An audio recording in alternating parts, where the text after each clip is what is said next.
എന്തിനാ ചിരിക്കണെന്നോ?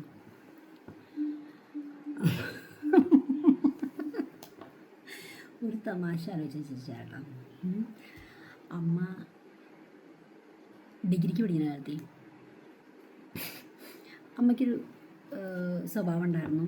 അമ്മ പഠിക്കുന്നത് മുഴുവൻ അമ്മ കുഞ്ഞേ കടലാസിലെഴുതും. കുഞ്ഞാണ് ഇത്ര പോകുന്ന കടലാസിൽ. അത് ഇത്ര പോകുന്ന കടലാസിൽ എഴുതിയിട്ട് അമ്മ അത് ഇങ്ങനെ പഠിച്ചെടുത്ത് വരയ്ക്കണം. അപ്പോൾ അമ്മ ഇരിക്കുമ്പോൾ പഠിക്കും, ബാത്റൂമിൽ പോയിട്ട് കുളിക്കുമ്പോൾ അമ്മോട് ഒട്ടിച്ച് വയ്ക്കും. ഒട്ടിച്ചിട്ട് വെച്ചത് പഠിച്ചിട്ട് എടുത്ത് വയ്ക്കും. എന്നാൽ പക്ഷെ കുറേ കടലാസ് ഉണ്ടാകുമ്പോഴേ ഇത്ര പോകുന്നു കേട്ടോ. അങ്ങനെ ബസ്സിൽ പോകുമ്പോൾ ബസ്സിൽ നിന്ന് പഠിക്കും.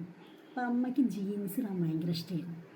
അപ്പോൾ ജീൻസ് പാൻറ്റാണ് അന്നത്തെ ദിവസം ഇട്ടത് കേട്ടോ. അന്ന് എക്സാമാണ്, മോഡൽ എക്സാം നടന്നുകൊണ്ടിരിക്കുകയാണ്.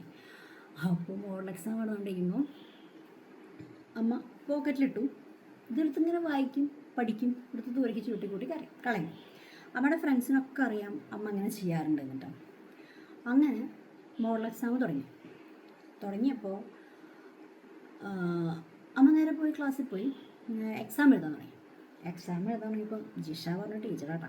പക്ഷേ ടീച്ചർ തന്നെ എല്ലാവർക്കും ഭയങ്കര പേടിയാണ്, ഭയങ്കര റൂഡായിട്ട് പെരുമാറുന്നു. പിന്നെ മിസ് നല്ല കമ്പനിയായി. പക്ഷെ അന്ന് ഭയങ്കര ഇഷ്ടമായിരുന്നില്ല ജിഷ മിസ്സിനെ. അങ്ങനെ ജിഷ മിസ്സായിരുന്നു ഇൻവിജിലേറ്ററായിട്ട് വന്നിട്ടുണ്ടായിരുന്നു കേട്ടോ. എക്സാം എഴുതിക്കൊണ്ടിരിക്കുമ്പോൾ അമ്മയുടെ പോക്കറ്റിലിട്ടിട്ട് ഒരു കടലാസ് താഴ്ത്തു വീണു. അപ്പോൾ മിസ് അത് എടുത്ത് നോക്കിയപ്പോൾ ഒരു ക്വസ്റ്റ്യൻ, പക്ഷെ ആ ക്വസ്റ്റ്യൻ പരീക്ഷയ്ക്കുണ്ടായിരുന്നില്ല ചേട്ടാ. ആ ക്വസ്റ്റ്യൻ നോക്കിയിട്ട് ചോദിച്ചു, ഇതാരുടെയാ ചോദിച്ചു. അപ്പോൾ എഴുതുന്നതിൻ്റെ ഇടയ്ക്ക് അമ്മ നോക്കി, ഇതെൻ്റെയാണല്ലോ എന്ന് ചോദിച്ചുട്ടാ. ഇതെൻ്റെയാണെന്ന് പറഞ്ഞു. നടക്കടേ ഓഫീസിലേക്ക് എന്ന്. അപ്പോൾ അമ്മ പറഞ്ഞു, അയ്യോ മിസ് ഇത് ഞാൻ കോപ്പി അടിക്കാൻ വെച്ചില്ല. തുണ്ട് വെച്ചതും പോരാ, നീ കോപ്പി അടിക്കാനല്ലേ പറഞ്ഞെന്ന് പറഞ്ഞു. എന്നിട്ട് അമ്മനെ സ്റ്റാഫ് റൂമിൽ കൊണ്ടുപോയി. എന്നിട്ട് അവിടെ നിർത്തി. മോഡൽ എക്സാം പകുതി എഴുതി ബാക്കി എഴുതാൻ സമ്മതിച്ചില്ല. അവിടെ നിർത്തി.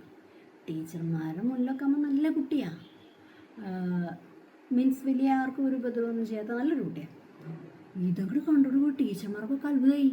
ഈശ്വരാ, ഇവളിത്ര കോപ്പിയടി വീരത്തിയായിരുന്നു എന്ന് ആലോചിച്ചിട്ടാണ്.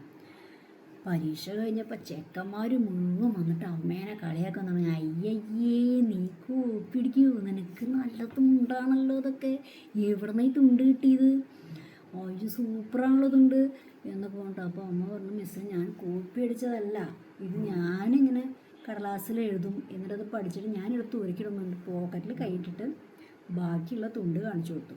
ആ പോക്കറ്റിൽ കൈയിട്ടപ്പോഴാണ് അമ്മ മനസ്സിലാക്കണേ അമ്മയുടെ പോക്കറ്റിന് ഓട്ടം ഉണ്ടായിരുന്നു. ആ തുണ്ട് മുഴുവൻ അമ്മ കാണിച്ചു കൊടുത്തു. അപ്പം മിസ്സ് പറയണം, അമ്പടി കള്ളി, സകല ക്വസ്റ്റ്യന് നീ എഴുതി തുണ്ടാക്കി കൊടുത്തിട്ടുണ്ടല്ലേ എന്ന്. അപ്പം അമ്മയ്ക്ക് തോന്നി, ഈശ്വര കാണിച്ചു കൊടുക്കണ്ടായിരുന്നു. അന്ന് മുതൽ അമ്മ കോപ്പിയടി വീരത്തിയായി ക്ലാസ്സിൽ.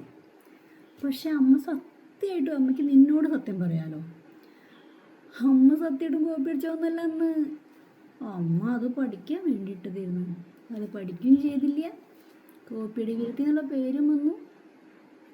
പരീക്ഷ എഴുതാൻ പറ്റിയില്ല മുഴുവൻ, നാണം കെട്ട്. ഇപ്പം അതൊക്കെ ആലോചിക്കുമ്പോഴേ വെറുതെ ഇങ്ങനെ ഇരിക്കുമ്പോൾ അമ്മയ്ക്ക് പണ്ടത്തെ കാലത്ത് ഓരോന്നൊക്കെ ഓർമ്മ വരും. അപ്പം അമ്മ വെറുതെ ഇരുന്ന് ഇങ്ങനെ ചിരിക്കും. അതാ അമ്മ ഇടയ്ക്കിടയ്ക്ക് ഇരുന്ന് ഇങ്ങനെ ചിരിക്കുന്നത് കാണുന്നത്.